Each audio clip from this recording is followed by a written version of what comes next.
இன்னைக்கு ஒட்டுமொத்தமா நான் இன்னைக்கு முஸ்லிம் சமுதாயத்தினருக்காக குரல் கொடுக்குறேன். ஏன்னா, நீங்க சிறுபான்மையினர் அப்படின்னு ரொம்ப சாதாரணமா நெனச்சுட்டீங்க. இல்லவே கிடையவே கிடையாது. ஏன்னா, இங்க வந்து கிமு, கிபி இப்படி ஆரம்பிக்கும். போயிட்டே இருக்கும் ஹிஸ்ட்ரி. அதுக்கு பதில் சொல்ல முடியவே முடியாது எந்த காலத்திலயும். ஏன்னா, தொன்று தொட்டு வந்துகிட்டே இருக்கு. இப்போ ஒரே ஒரு விஷயம் தான். அயோத்தியா ச கோயில நீங்க கட்டுனதுக்கான ரீசன் என்ன?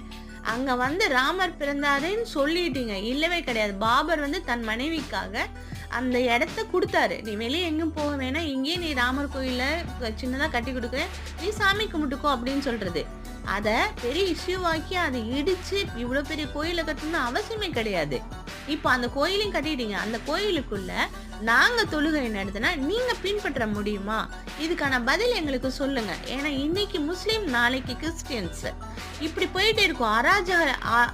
அராஜக ஆட்சிங்க